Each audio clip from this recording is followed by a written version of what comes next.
I'm Dr. Nikki and I run a private clinic called the Female Health Doctor Clinic. And today I am bringing you a YouTube video all about testosterone.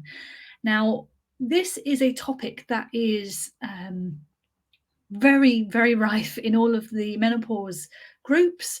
And it's also a topic of discussion amongst many other doctors that I speak to as well. I literally was just doing a talk today for some other GPs, and one of the questions that was asked was all about testosterone. And yeah, there are some real mixed ideas about whether or not GPs should be the ones to do the testosterone or not. So first things first, why would we give a woman a male hormone, right? It's a really common question. And actually, testosterone is not just for men, it's also for women too. So women actually produce 3 times more than they produce estrogen when they're in their fertile years. It just blew my mind when I heard that. So yes, we don't have testosterone in the quantities that men do, but we still have testosterone, and it has a part to play in multiple areas across our body. Now, it doesn't shoot down just like estrogen does around the time of menopause. It very gradually drops over time. Some people never ever need to go anywhere near testosterone because they've already got plenty of it, particularly if you've got conditions like polycystic ovary syndrome, for example. We have to be really careful with giving testosterone in that situation. But for the average woman, she may find that over time she may need testosterone.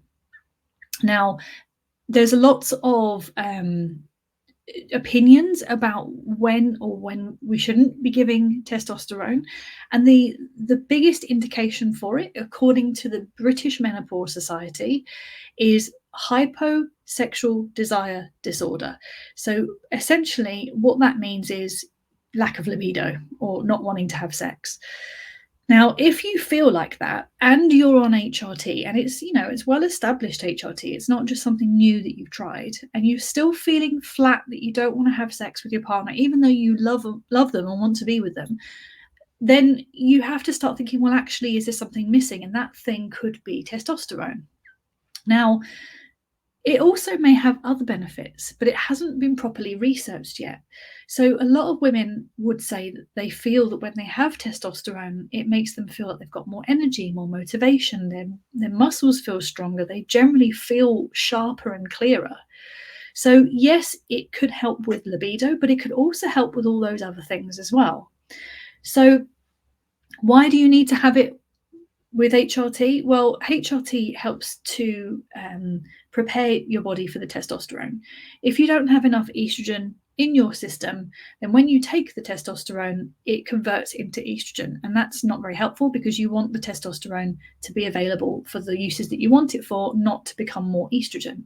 So make sure that you're on good HRT first of all, and then if you feel that a lot of your symptoms have got better, but you're still feeling like maybe libido is not as good, mental clarity isn't as good, brain fog, energy, motivation, then it may be that you need to address the testosterone. Now, the way that we would do it is we'd start by checking your blood levels, particularly if you've got a history of polycystic ovary syndrome. It's really important because if your levels are already good enough, then actually giving you more testosterone might not be helpful, and perhaps we need to look at other things that might be causing your symptoms. Once you've had your blood tested, assuming it's in the female range and not too high, then you could start testosterone. Now, in the UK, it is not licensed for women, it's licensed for men. But there is a product now available in Australia that is licensed for women. But in the UK, to get hold of that, you have to go privately and you have to pay for it privately. Whereas in the UK, if you get it on the NHS, you can have things like this, which is a little sachet of Testosterone. There are lots of other options as well out there. So the ones we tend to use are things like Testosterone. So your GP or whoever prescribes it for you will use potentially something different. But Androfem is the Australian version, which is licensed for women. It's a cream. This is a gel. And you apply it in very similar ways. So you're using the cream on your legs, so on your thighs, somewhere like that. And it can make the area quite hairy when you use it. So you need to be careful that you are monitoring for that. And if you see that you're getting hairy, then obviously just make sure that you shave that area. It doesn't necessarily mean that your levels are too high. It's just a side effect of the local application of the treatment. Now, the good thing about having it through the skin is that it goes straight into your system nice and quickly, but you do have to make sure that you keep it on your skin for about 30 minutes just to make sure that you're not rubbing it off or anything like that after you use moisturizer or something.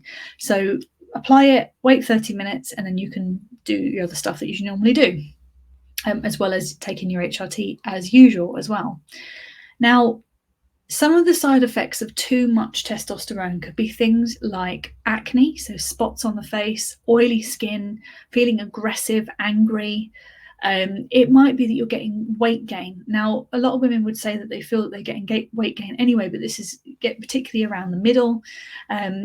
That's a possible indication that your testosterone level might be too high. So after your initial blood test, before you start, you have another blood test around 3 months, so 12 weeks, 3 months after you start. And assuming that your testosterone levels are still within the female range, then you can do that again for another 3 months and then repeat the blood tests. And assuming that's okay, then you can go to annual blood tests. So you're looking at least 3 blood tests before you can start going to annual checking. Now, this can be tricky to have done in your normal GP surgery, and this was one of the questions that came up in our talk today, where it's quite hard to do that regularly. So actually being in a dedicated gynae or menopause clinic is useful, because it means then that you can book in as and when you need to book in, and they can help manage your testosterone for you, because unfortunately not every GP surgery will feel equipped or be able to prescribe you testosterone, and that's okay. It does happen like that. So you may end up having to go privately to actually have this, if this is something you want to do. Now, you can locate it from places like Superdrug as well, but again, you don't get very many. You get prescribed 3 of these little sachets, and then you have to make sure that you have your regular blood test done as well. So they could quite easily reject your request if you haven't done all those things. So whatever way you look at it, if your surgery isn't happy to prescribe it, or they can't prescribe it because they don't have the expertise there to do that, and that is important. You need to make sure you're being prescribed testosterone by somebody that understands how to manage it. Then going private would be your next option, and that's something obviously you can come and see me for. I do a dedicated testosterone check, so you can have your bloods tested, and then you can have your appointment with me, and I can sort your prescription out for you, and then we can review that regularly as we need to.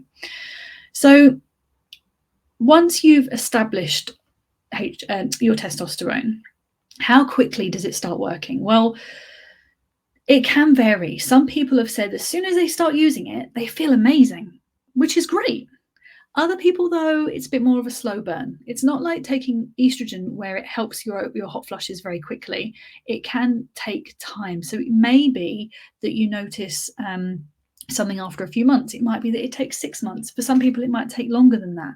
But certainly, if you've been doing it for at least 6 months and you felt no benefit whatsoever, then you need to ask yourself, is there any point in me taking the testosterone? The other thing to think about as well is libido is not just about the chemicals that are around in your body. It's also about your mental health. It's also about your physical health. So if you've got a dry vagina, dry vulva, you're not going to want to have sex because it will be too painful. So actually, maybe you need some estrogen as well. So some estrogen cream or a pessary or something down below to try and help. Regular moisturizing can help, and also using lubricants, water and oil-based lubricants, for example, can all be beneficial. If your mental health is struggling, so you've got stress, family, things like that, work stress, financial stress, all of these things can play a part in not wanting to have sex. If you're not sleeping very well because of all the stress that's going around in your body, then again, that's going to have an impact. So as well as thinking about testosterone, you also need to address other things in your life as well. So it might be that you need to have a look at your lifestyle, what you're eating, how much time you're having for yourself and for your partner. To, if you're barely getting any time on your own and you've got children running around and they keep knocking on the door and things like that, that's not going to make you want to do anything, is it? So you may need to address having date nights and having that time so that you can actually enjoy each other rather than it be something rushed because you can fit it into a half an hour slot. So yes, testosterone is helpful. Yes, it can be good for HSDD, so hyposexual desire disorder. Gotta say that fast. But equally, there are other potential benefits as well. The jury's still out on that one. We are still waiting for more research, but anecdotally, certainly a lot of women find that it's very beneficial. So yeah, there we go. There's testosterone. It could be that missing piece that you need to feel better with your HRT.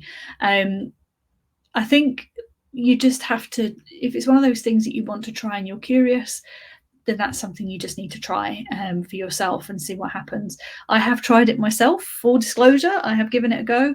After about 3 months, though, I did start to notice that I was getting side effects. Did my blood test, and yes, my level was out of normal range. So I decided not to keep taking it, and I'll maybe try it again in a few years' time when I'm a bit older. But certainly for now, it's not something that I need, and I'm very good on just the HRT for my premature ovarian insufficiency symptoms. So there we go. If you've got any questions, please feel free to get in touch, drop a comment, let me know. But this has been a nice short and sweet episode this week. So hopefully you found that useful and it's given you some food for thought. And there'll also be some show notes for you where you can go and check out some really good resources to help you make a decision and take the next steps. So take care and speak to you soon. Bye-bye.